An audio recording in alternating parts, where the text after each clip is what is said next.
안녕하세요. 오늘은 4월 16일 화요일이죠.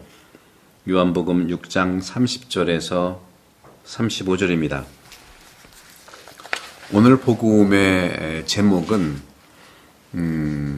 이스라엘 백성들이 이집트 출애굽을 한 다음에 가나안 땅으로 가면서 만나와 메추라기를 먹었지 않습니까? 오늘도 그런 차원에서 하늘에서 주는 만나, 하늘의 만나라는 제목으로 여러분과 함께 묵상을 해보겠습니다. 오늘 계속해서 요한복음 6장의 말씀을 생명의 빵에 대한 이 말씀을 나누는데 6장 31절에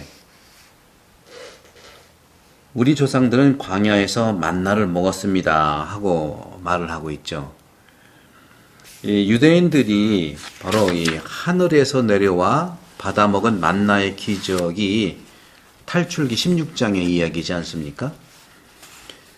사실 시나이 광야에서 여행을 한다고 가정을 해보면 참 어렵죠. 저도 몽골에 자주 갔을 때 몽골에 초원을 가고 했는데 사막은 안 가봤어요. 고비 사막은 안 가봤는데 이 사막의 광야 여행하는 때는 오늘날 여러 가지 보급 물품을 실은 자동차도 없었고요. 그죠?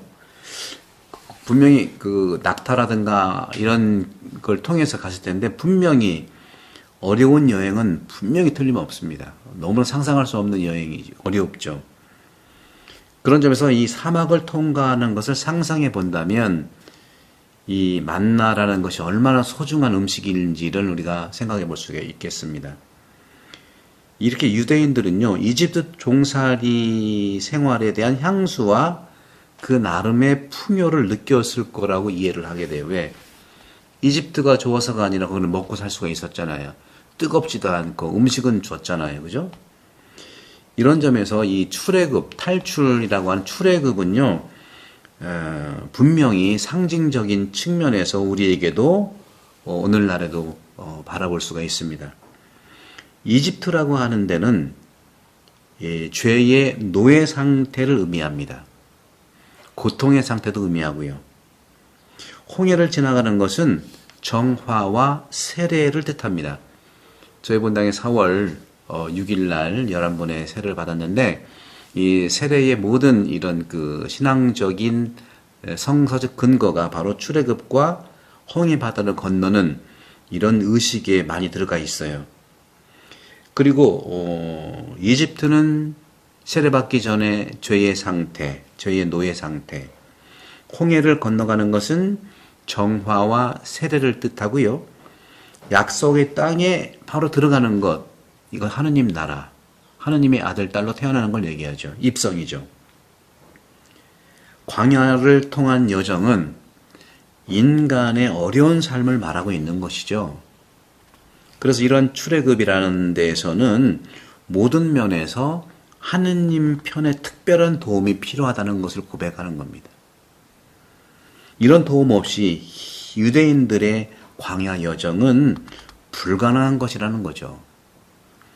이 도움이 바로 하늘의 빵, 즉 이 이스라엘 사람들이 먹었던 만나의 완성이라고 할 수 있는 성체성사라는 거죠. 우리도 인생을 살아가면서 죄의 노예로 살고 정말 그 고통의 뿌리 속에서 이집트의 그런 모습 속에서 빠져나오는 것이 바로 그런 점에서는 홍해를 건너는 거죠. 거듭난다는 것이죠. 새롭게 태어난다는 것이고 광야를 걸어가는 것도 역시 많은 고통 속을 우리가 가는 것이죠.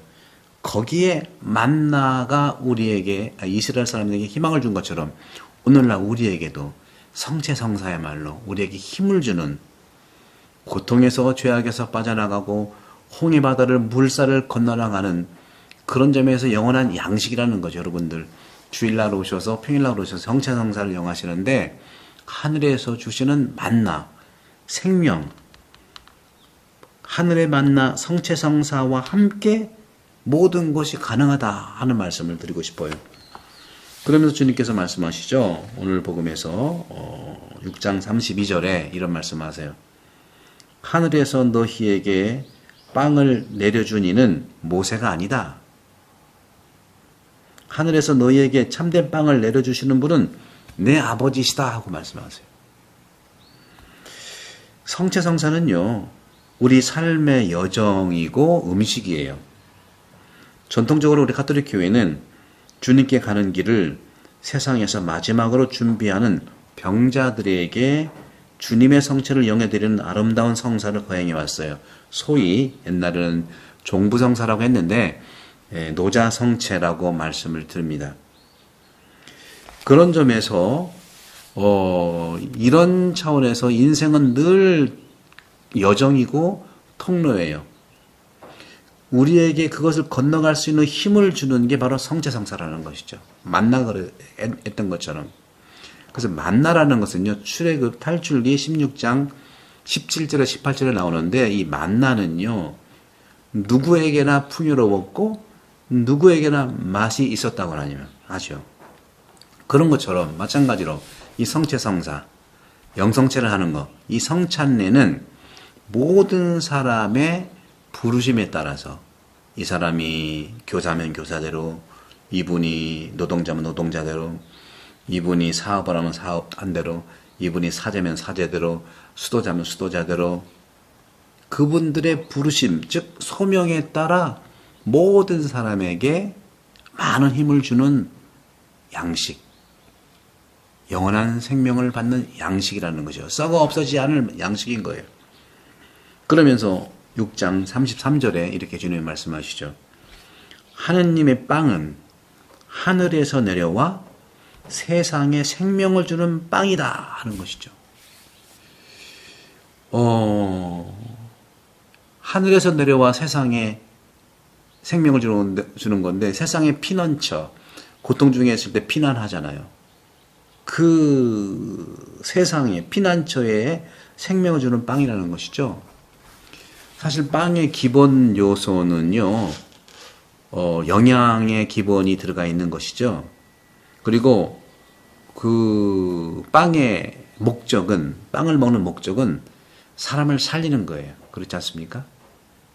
그래서 우리는 영양을 공급하는 데 있어서 너무 익숙한 나머지 빵 한 조각이, 우리는 밥 한 끼가 식탁에 오르기까지의 수많은 복잡한 과정, 여러분 상상해 보셨습니까? 우리는 쌀을 사오면 되니까 방앗간에서 사오든지 어디서 마트에서 사오든지 하면 되는데, 그 모든 쌀이 이전에, 즉 밀가루 이전의 역사를 우리가 못 보잖아요. 그리고 모르잖아요. 그리고 수많은 그러한 그 여정들에서, 예를 들어서 씨앗이 좋아야 되고, 좋은 땅도 있어야 되고, 또 성숙해야 되고요.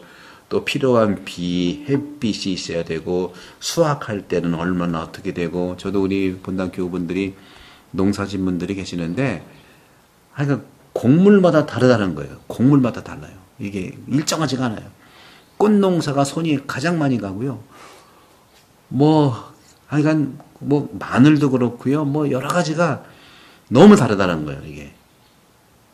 그래서 식물, 과일, 여러 이런 것들 속에서 살아가는 거라서, 우리에게 생명이 되는 음식을 향해 나간다는 것은 우리가 자연 생명과 소통한다는 거예요. 아는 만큼 우리가 이해하고 또 믿을 수 있잖아요. 그런 점에서 이 빵은요, 또 오늘 우리는 한국은 밥은요, 우리에게 생명을 주십니다.